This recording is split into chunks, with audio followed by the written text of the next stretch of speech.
So Father Basil, can you tell us a bit about yourself? Where's home? What your family life was like?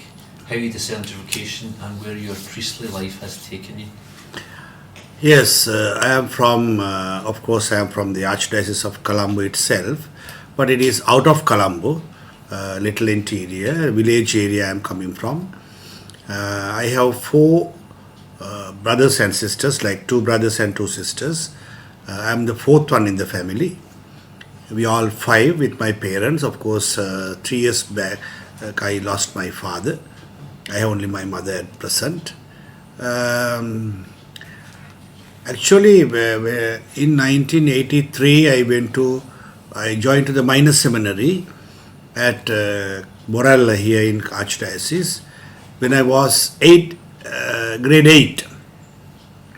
Then about after a few months, I felt like it was not for me, and then it was so difficult. I was so small, so it was so difficult for me to stay.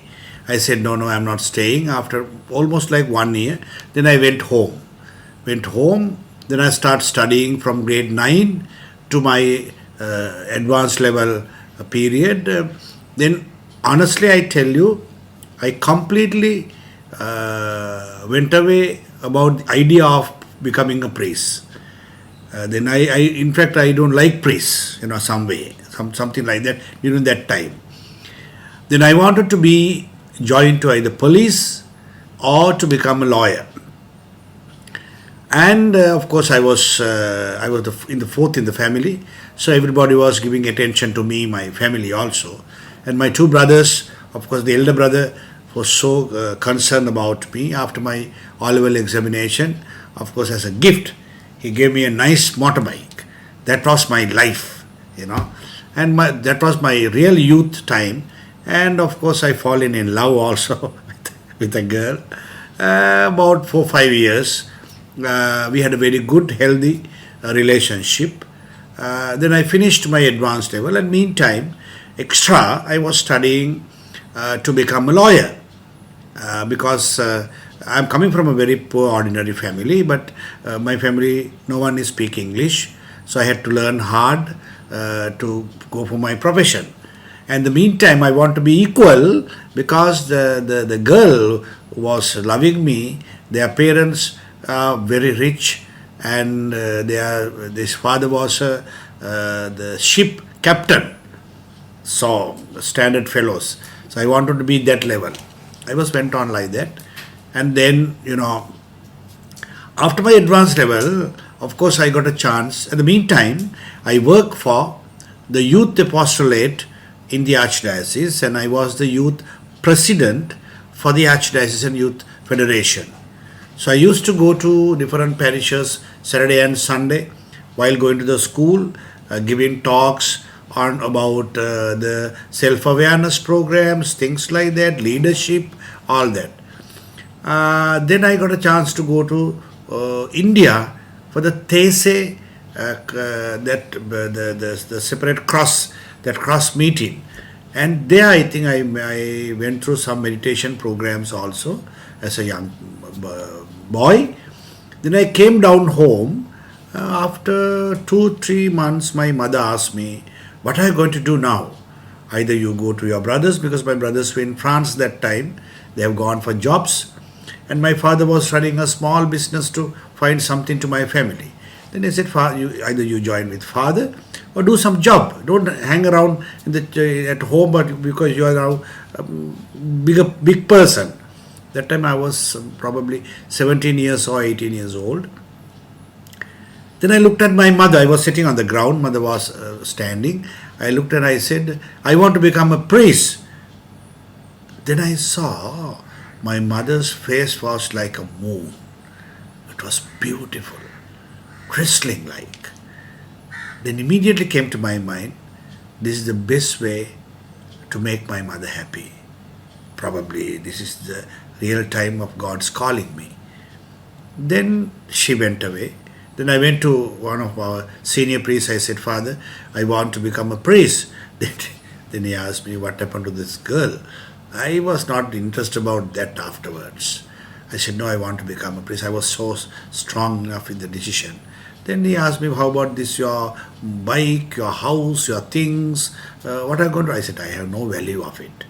And honestly, I'm telling you, that word I gave to my mother, I kept it. And I joined the seminary, of course to another diocese, not to Colombo. I joined the seminary, and till I become a priest, in between I had so many barriers, as other people have the young age, but I was very strong in two things.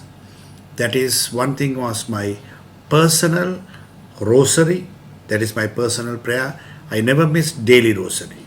I always pray to Our Lady about my future priesthood, and then I was trying my best to receive communion whenever possible I can. So, but I had a very good time, even the seminary also. I am the one who had a lot of t-shirts, a lot of shirts, a lot of shoes, because my brothers used to send me. So I wear one in the morning, one in the evening, one in the evening, like. So sometimes I get blame also from the formators. You are listing others, but anyway, with all this facility, like like that, I achieved my goal, and I became a priest in 1997, October 2nd. So this is my 26th year of priesthood. Joyfully, I am celebrating still.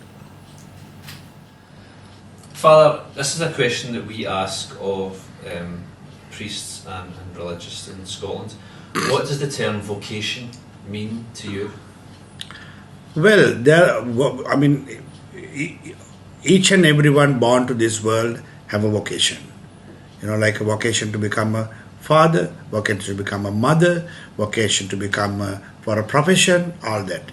But vocation to become a priest is, it is not that I am a priest I am saying, but I feel it's beyond everything. It's a vocation. It's not a simply that you are selecting a religious life and leading that.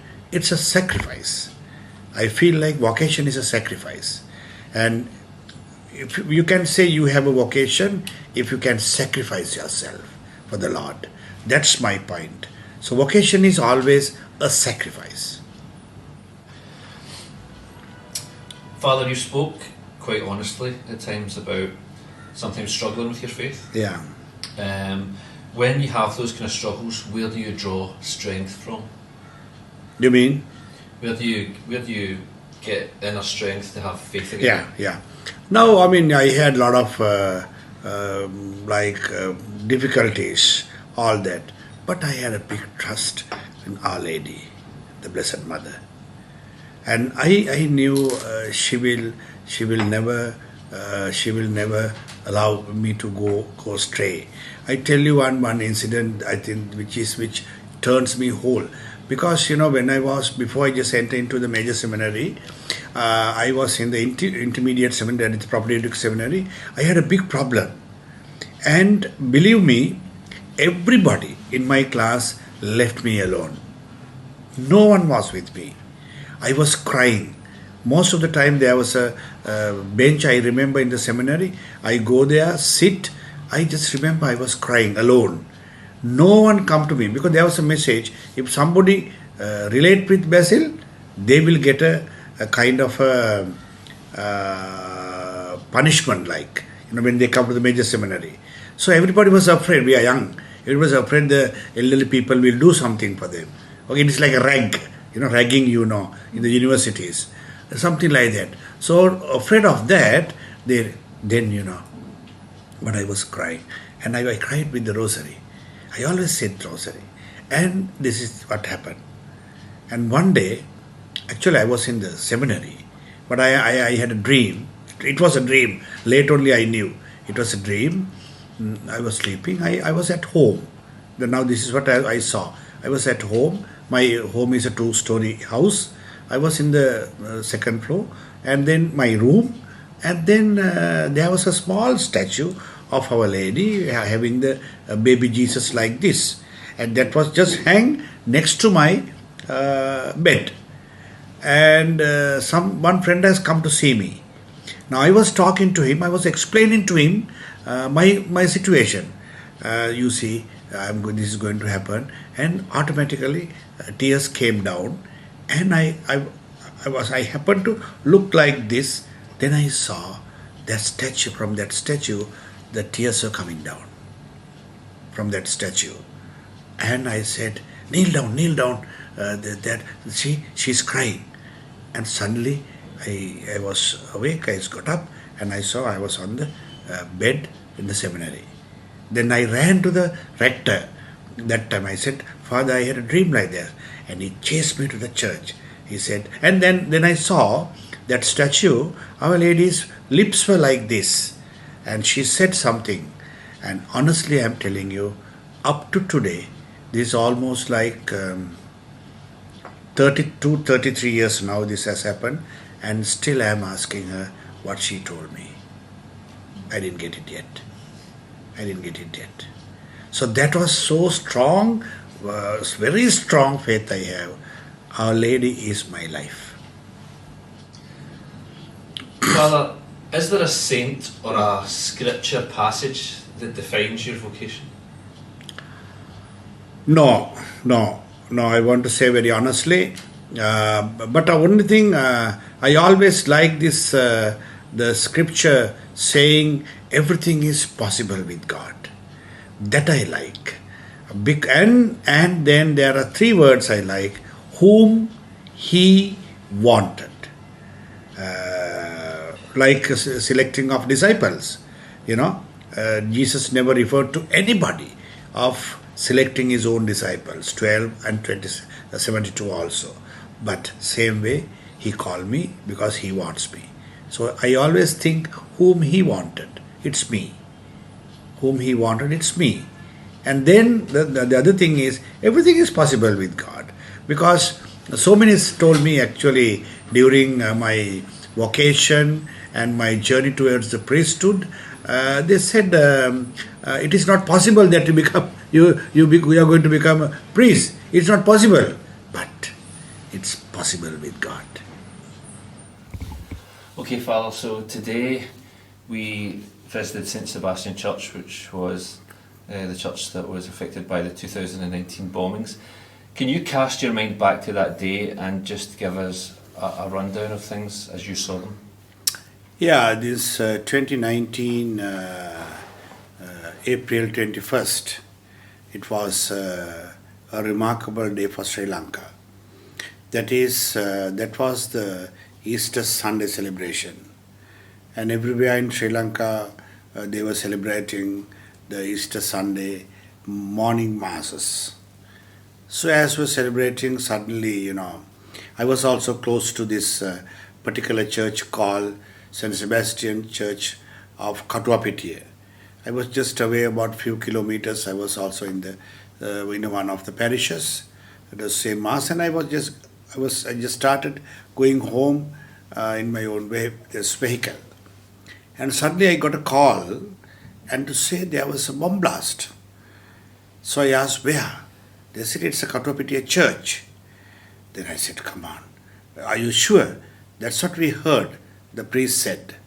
And then I said, okay, let me know. And not even 1 or 2 minutes, he called me back again and said, Father, it is finished. That was his word. It is finished. I asked, what do you mean by? He said, Father, I am there.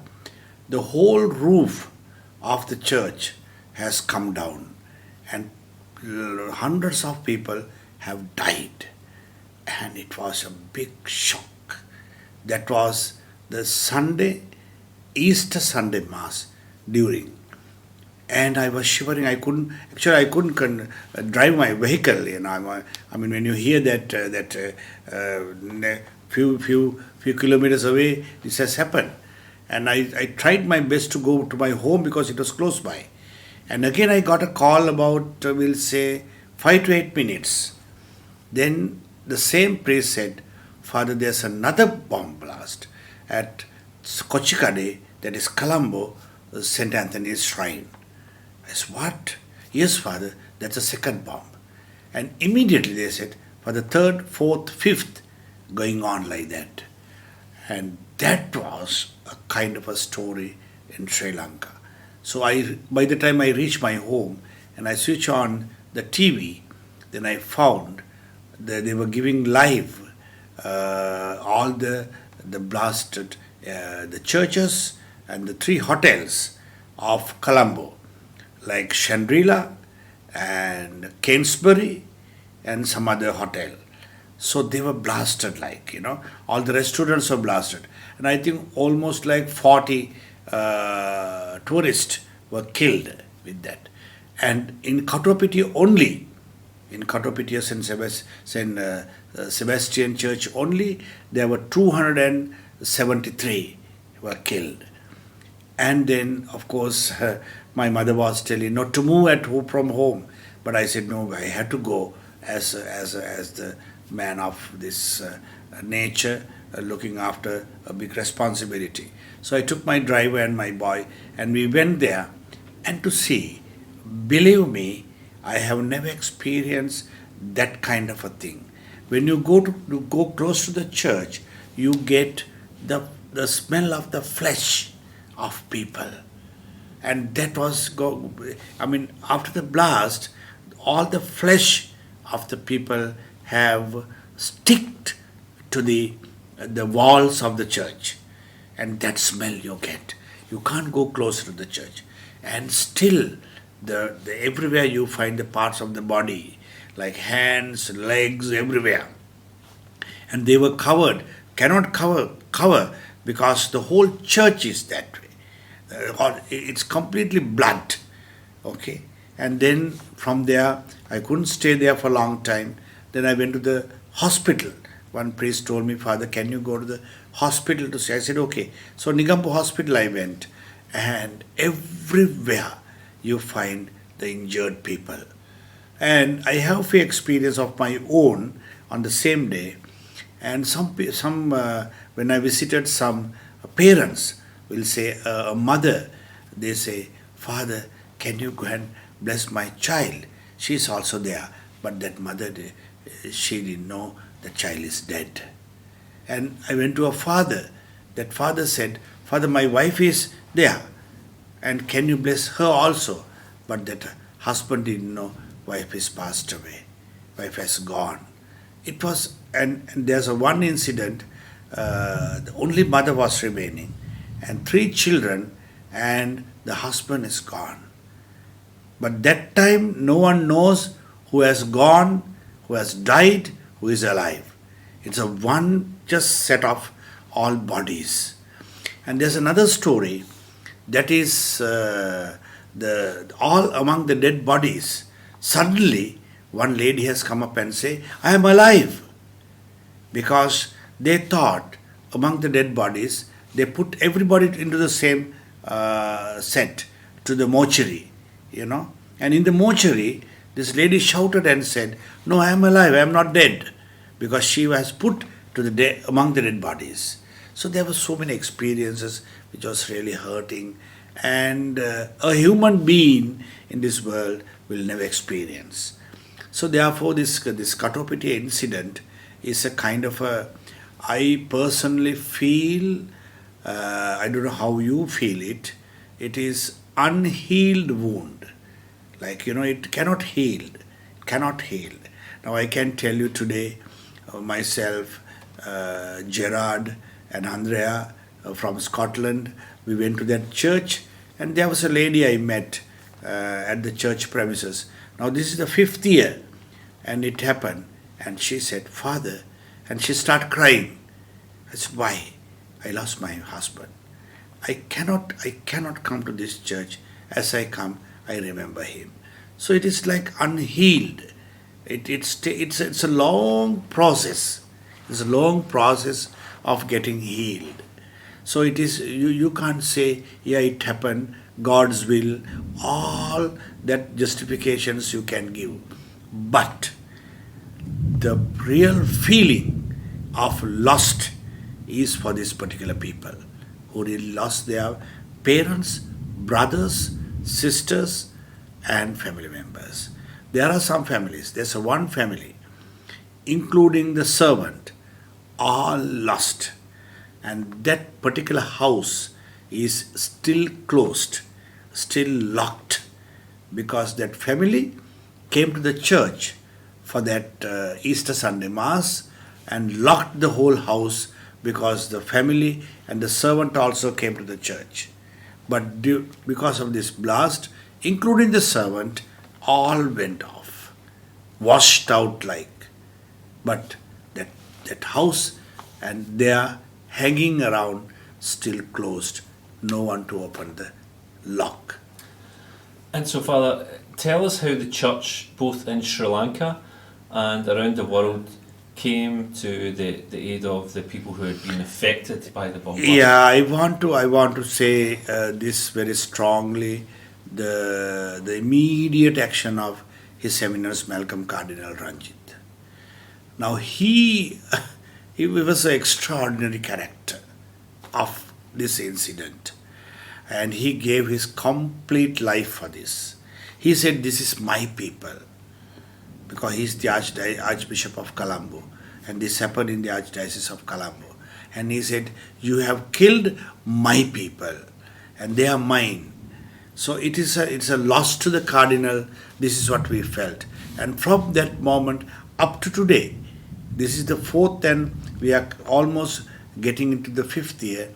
Cardinal is looking after all affected ones. He has given houses, he has given vehicles, he has given jobs, even the self-employments, and even still there are some people on the beds who are just going through the treatments and still looking after them.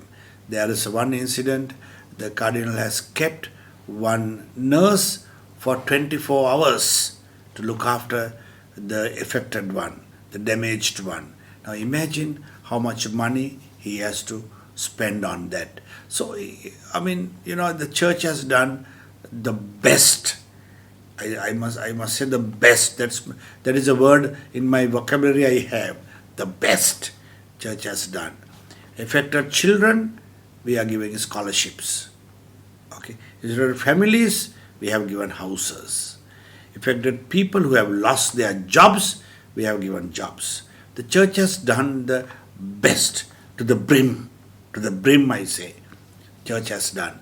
But still, church is continually supporting them. And Father, just finally, tell us a bit about the memorial chapel that's in the graveyard, and how important that is. Yeah, this, as soon as it happened, this happened in the 21st of April 2019, and I, as a National Director, of course, of PMS, Missio, I was to go for this, our General Assembly. So I was getting ready, and then suddenly there were I mean, it's a massacre, so many bodies were there. So 45 bodies were buried in one place. That's a common cemetery, and there you find 3 children, father, and then the mother is alive. All whole family, they are buried like that. 43 people who really got affected and then died because of the bomb blast. And Cardinal had a dream to build a monumental church there, a chapel, of course. And he wanted to say that all the people who died are martyrs. So I think as the first anniversary celebrated, he wrote to Holy Father with the signatures of all the bishops of Sri Lanka a document requesting from Holy Father to make everyone as martyrs. So he wants to build that church, the monumental church, of course, to name as the Church of Martyrs, a chapel of martyrs. And then, of course, I'm very honestly and want to respectfully say that the church was built by the support of Missio England and Wales and Missio Scotland, because Missio England and Wales gave half, Missio Scotland gave half.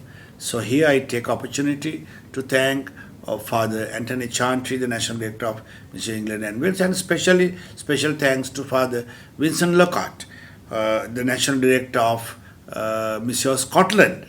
And I mean, there is no discussion, nothing. Immediately he told me in Rome, Basil, we will help you for that chapel. So today the chapel is there. So it is very important because that's a significant chapel.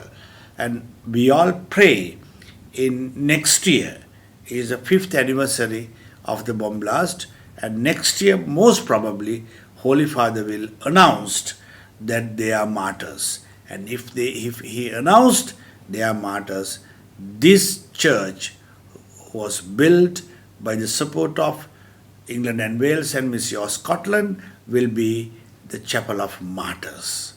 And that's a significant, and it goes to the history. It goes to the history. So therefore this chapel was very important, and I personally want to say I am very humbly, I am proud about it, because the PMS take initiative of doing it with the great support from Missio England and Wales and Missio Scotland. Father, tell us some of the challenges that people face in Sri Lanka and some of the challenges that people of faith face in Sri Lanka. Some of the challenges that in common people face mainly to live, because we do everything to live. Anybody who do jobs, whether it is a small job or a big job, they do something to eat, to wear, get something to wear, and to spend the time. This is the main thing, And so then people are having a big problem with that because of our economical crisis. Because for the hungriness, there is no race, no color, okay, no language. Hungry is hungry, okay. So nakedness, no color, no race, no language, nothing. Nakedness is nakedness. So therefore it is common to everyone. Okay, if you say you are hungry, we never ask what religion you are. Okay, what color you are. Hungry is hungry. So therefore in common it's a big problem, and we also try our best from my office, of course, to support our people, as His Eminence shared with you, to give dry rations, something like that, common. Not to Catholics, anybody who are hungry, we try to help, getting help from the others. Challenge to the faith, that's a big challenge of the other denominations, that is other sects like Jehovah's Witnesses, born again churches, all denominations, and they are coming up like mushrooms. Everywhere you find them, and they try to give some materials to our people who are really in need of material support. And to get that material support, they go to their denomination, and not because they have a faith. So faith is challenged very strongly. And sometimes they have a faith in the Lord, they have a faith in the Holy Eucharist, but other way, humanly speaking, their need is not fulfilled. So you need to have a deep spirituality, deep faith to see, okay, even through the struggle, I can see God. But our people, most of them are not that. Because, for example, if they need, for example, they want to complete or to repair their roof, some born again people will come and say, hey, come on, you come to our church for 4 weeks, we will repair your house. Their need is fulfilled. So they go actually to that particular denomination, not that they are believing in that, but they want to get the support. So this economical crisis, and then church is not a NGO just to provide material things like that. Of course we look after our people, that's another thing, we'll have to say that we look after our people, but church is not a movement of NGO. Whenever they need, they can apply and get things. It's a spiritual thing. Church is a spiritual thing. It's spiritual institution, okay, where you are pushed for the better spiritual life. We are in a journey of spiritual journey, whereas the church is there to help you. Church is not a building. We'll have to get it very clearly. Church is not a building. Now we think that, we have a big church. No. Church is the community. Church is the people of God. And so therefore a priest, even myself, are ordained not for a building. Not for a building. Sometimes we build huge churches, but we don't have people inside. But that same time, if we spend to build the community, we have a big community. We have a big community. So therefore, it's a challenge. It's a faith challenge actually. Sometimes, we have mixed it up by building churches, building this. I'm sorry, I don't know how you use this, but I'm against of building big churches. I'm always tell them, use that time to build the community. Give the faith to the Lord, to the people. And if you are there with the community, that means you are with the church. So in Jesus' time, there were huge churches. What? Huge communities. Okay, he was going place to place. Many people were coming behind him. That was the church. But nowadays, it has changed. For example, now there's a person called Pastor Jerome here in Sri Lanka, and he has built billions, spending billions of money, a thing called a miracle dome. But all rich people can enter. Do you think it's a church? Do you think that there is faith? No. That's only prestige. Only prestige. If you can spend 100,000, you can go to that religion. Do you think that it's no? That's so. Therefore, faith is not counted by money.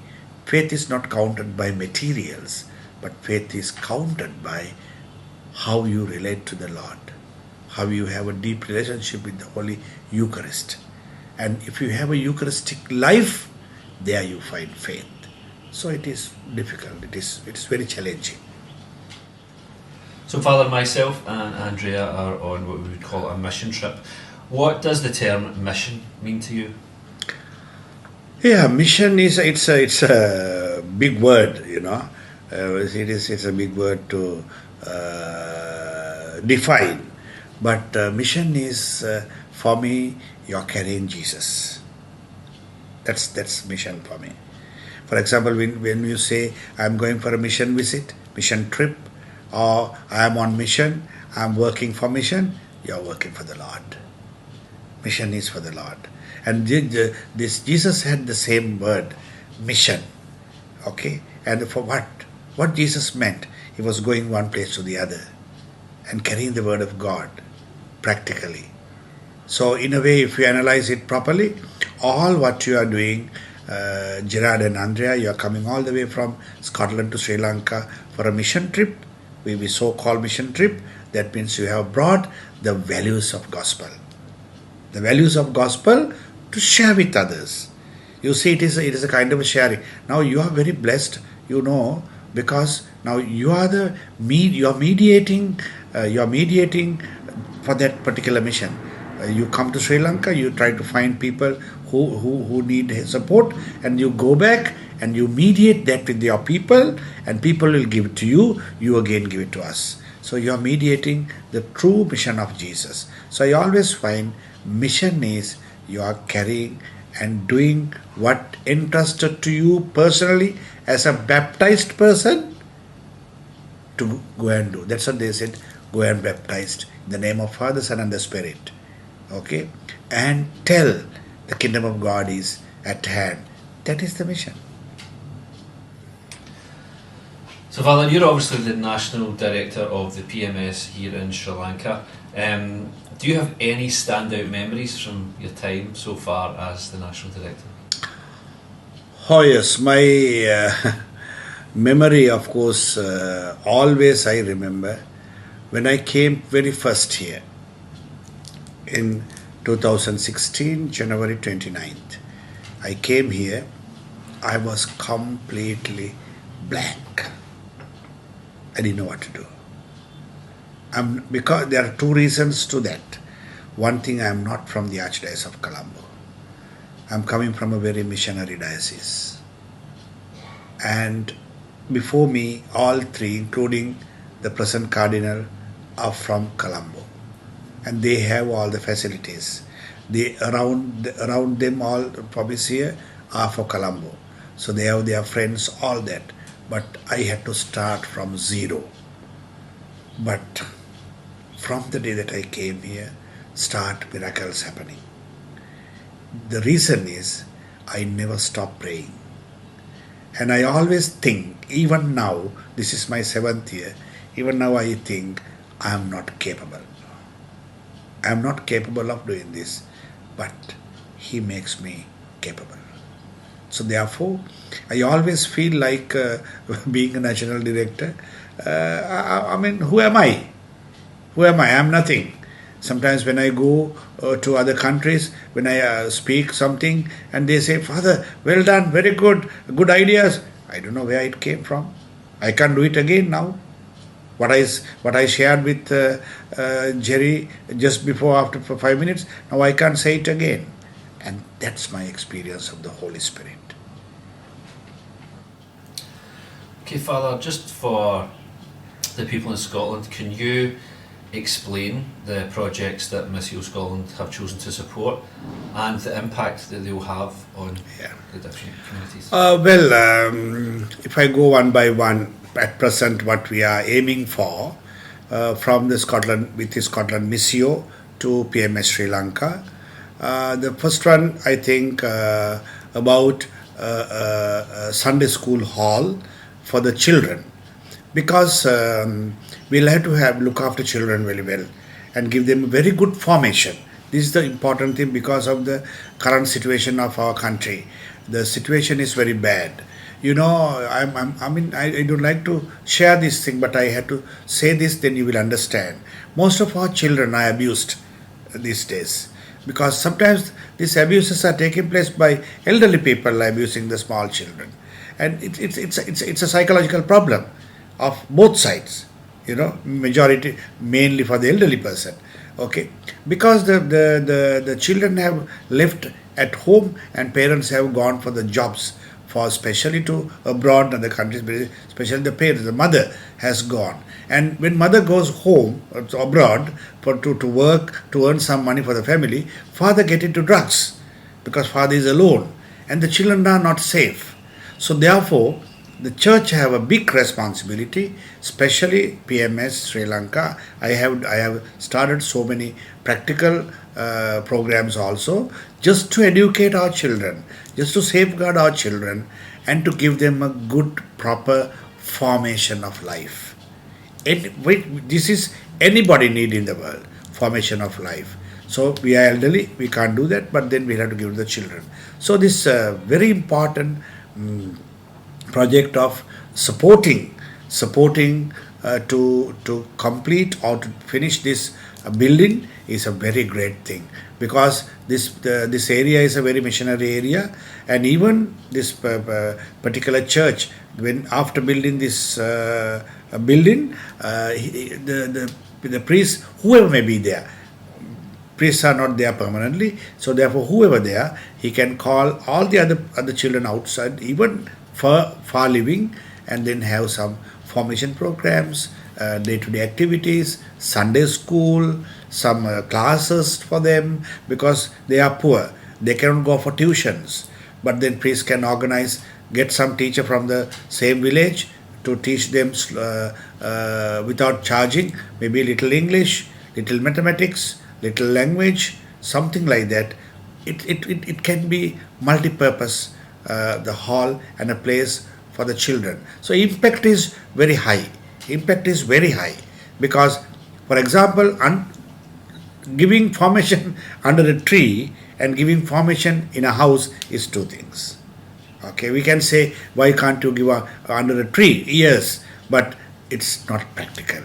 But if you give in a hall, some substantial place, there you can give attention, and you are giving a decent place. I always believe each and everyone in this world, a human being, must have a decent life, not rich life, not all luxuries, but decent life. Decent means the basics. So therefore, for this also, the formation and this building will help so much. Impact is that they will have a decent formation for their future. And then, of course, regarding the national shrine, I want to say something about that, because that is not only for that area, or not only that particular diocese, or not only for that particular parish. You are helping for the whole faithful of Sri Lanka without your knowledge.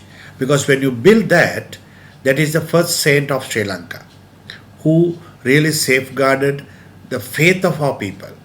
Faith of our people. So when you give something to that shrine, that will be, you are supporting the whole Sri Lankan faithful, because everybody goes there for prayers, for their activities and pilgrimages, to spend time as a family, as a group, as a church. So it's a kind of a common, it's a common thing, common welfare, like. And the third one, of course, I want to personally thank for this third project, which selected specially for to Father Vincent and two delegates here, Andrea and Jerry, because that will support personally to families. For example, we found yesterday when we met these people, there's one mother lost the father by accident and 3 children at home. All 3 are girls. Now, if this mother can go out for a work, who will look after these children? This is a big question, because 2 are very in young age. Of course, the small one is a small girl, but 2 these young girls, if they cannot stay at home without mother, but if you support them with a sewing machine or something, and they can do their job at home, they can cook for the children, they can look after the children, everything happening at home. Very safe and very much secure. Very much secure. So therefore, the third project, helping 7 or 8 the women, the ladies, it's very much, it will be very impact for the others also, because they will be very more creative. For example, today they will be sewing like a pillowcase, but tomorrow they will go for something else. Day after tomorrow they will go for something else. So it can be a big, at the end it can be a big business, and giving jobs to some other people. We never know. We never know what's God's plan, So therefore, this also very, very effective. The impact is very much to the community, because that area where we went to see are the Buddhist and Catholics. So it's a big impact is the religious harmony even, sharing of this, the Catholics and Buddhists, you share with them and build up the religious harmony, which is necessary in the world today. Okay, Holy Father always says respect the other religions. So that way there's a big impact of supporting this the group of ladies to have some sewing machines, and then they will have their own incoming projects at home, not going away. This is very important, because if you send mother out of the house every day, every morning, coming back in the evening, anything can happen in between. The mother can fall into some problem, or the children can fall into some problem. But if the mother is at home, mothers can do the housewife work also, as well as she's earning something, but she's a housewife. So I think that's the best way of supporting, more than keeping them in a one place. Because if you keep them in a one place, they need, of course, more facilities where you spend. Sorry, personally, I feel like it's extra money. But if you can focus on this one, then they will come up. Otherwise, I also don't like that you are providing everything to them. You provide something, and from there they will come up and stand by on their own, and that is something better, I feel like. Father, how did you feel when you heard that Missio Scotland was going to support the projects in Sri Lanka? Well, this is what I honestly am speaking. What I felt, this was an extra blessing from God to Sri Lanka, because as you hear from our church leaders hierarchy and what you see, we are in a very, very bad wicket at present, spiritually and financially. We are not in a good position. Okay, actually our country is sinking. So we need support from others. This is a real high time we need support from others. And we need the support for our priests, support for our people, and to grow in spiritually and materially. So therefore, when Scotland, Father Vincent, the national director called me, and of course he wrote to me first, Basil, I have idea of sending my 2 delegates to Sri Lanka and we want to help. I was delighted. Honestly, I am telling you, I couldn't believe that. Then I immediately text him WhatsApp. I said, Father, I got your email. Is it true? Then he said, yes, Basil. I have some place for your country. Then I immediately worked out. I said, Father, what do you want to know about and what you are going to do? Then he gave me 3 options. These are the things that we like to help. I said, Father, he said, okay. And I gave my best of the information. I said, apart from all that, when the delegates comes, they can experience it. Either it can be less or it can be more. But when they experience, they do it. And I always mention to Father Vincent about our priests. Because our Sri Lankan system, the priests are looked after by people most of the time. Because when they go for Sunday Mass, they offer something which most of our diocesan missionary areas, the priests use for their living. Now because of this crisis, our people need support. They are not able to give support to the people, priests. So therefore, I am trying to get some mass intentions for our priests. And when I receive something, I immediately distribute among the priests, and that is a big help for the priests. So, in a way, it's a joyful moment to hear that the Scotland faithful, the generous people, are trying to love Sri Lankan people.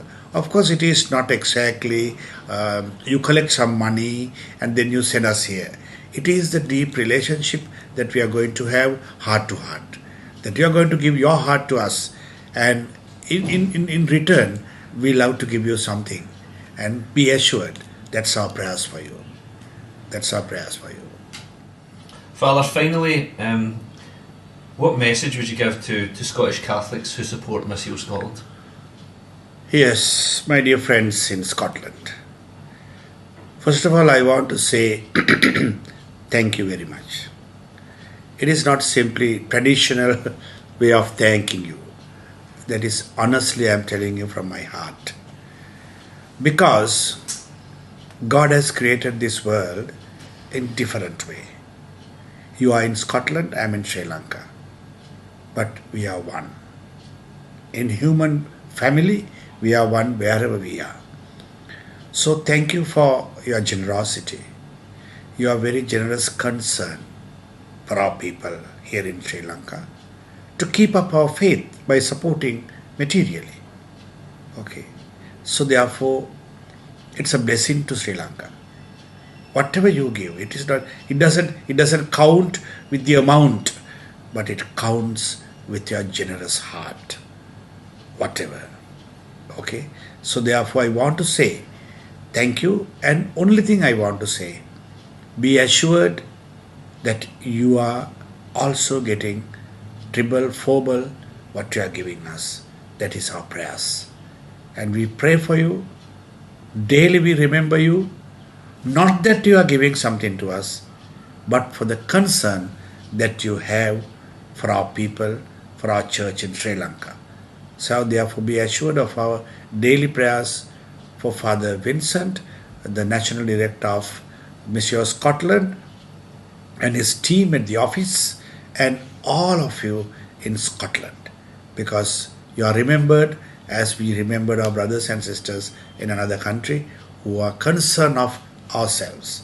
So let's share mutually what we have and what you have, and when you share something with us, we share our heart and prayers for you to have a good health, joy and happiness in your life till we meet the Lord together.